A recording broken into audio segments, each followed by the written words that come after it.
Hello everyone, as you may have noticed, I'm not Andrea, but that's okay, I'm her boyfriend Ryan, who you may have seen in classic Andrea Alexander art videos like Life as an Art School Student, Screen Printing on Fabrics, Weaving Samples, and Mixing Paint, an Autumn Vlog, Apple Picking, Fashion School Midterms, and Halloween celebrations in New York City.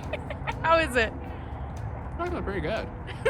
As you can tell from these clips, while the video names are quite long, my appearances in them are quite short. However, in this video, I'm going to be your main host as Andrea helps me use her loom to weave a scarf for my mom for her birthday this year. In addition, since my mom is a really big fan of Andrea's videos, we're making this gift extra special by including this video you're watching now along with the gift. So without further ado, let's get started. Recently, my mom moved from sunny California to a place where, believe it or not, it actually snows. As a result, I want to make sure that I'm making her a scarf that she's actually going to wear and is going to keep her warm this winter. Anyone who knows my mom knows that she likes to wear the color black a lot. However, weaving an entirely black scarf doesn't really sound like that much fun to make. So after collaborating with some sources, I found out that she's been wearing the colors purple and pink a lot this winter. With that information in mind, I decided to weave a scarf that was predominantly purple and pink that used a little bit of black so that way it would match the rest of her wardrobe. As you can see from my mock-up, I started designing the scarf with the intention to incorporate the word mom in some way. After manipulating the letters, making them more blocky, and turning them into abstract shapes, I think I found a way to include them in my scarf.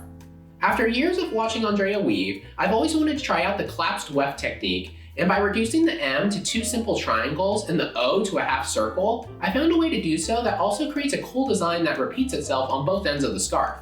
To fill out the rest of the scarf, I wanted to continue with the blocky style of letters and decided to divide the scarf into 9 alternating blocks of pink and purple.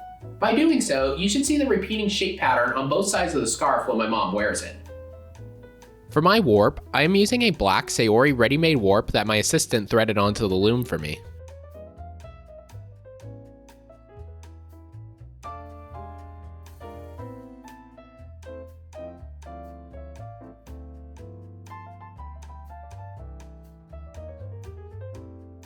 For my weft, we headed off to the yarn store to find the perfect shade of pink and purple for my mom.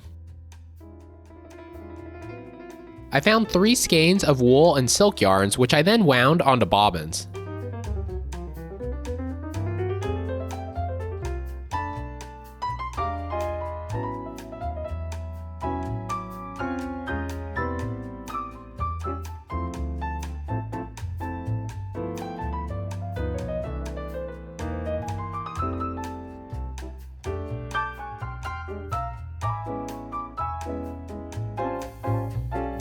Now that I have all of my materials ready, I can begin my project.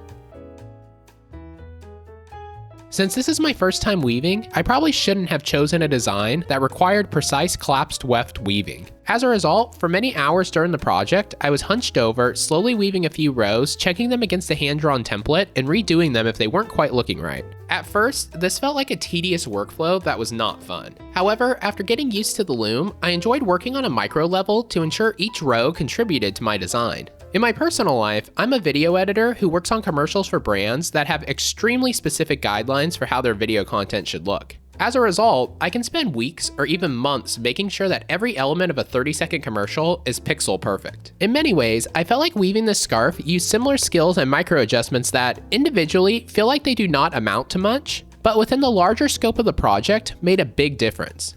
Connecting film to textiles may seem like a stretch, but a lot of film editors in the early days of Hollywood were women who were former seamstresses since they had the fine motor skills needed to splice together film strips perfectly. Anyway, I guess that is just a roundabout way of saying that I like weaving. It's done! Time to cut.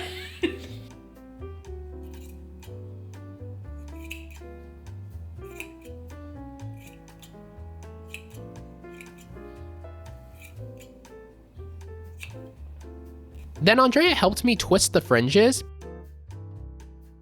before I washed the finished scarf.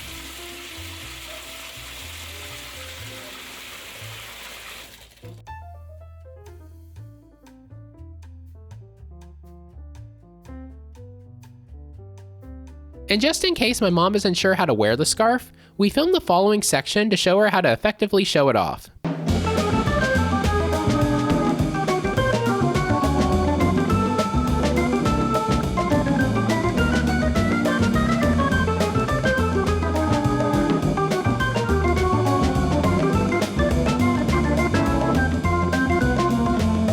With how soft, pretty, and warm this scarf is, it's gonna make it hard to package it up and mail it off to my mom.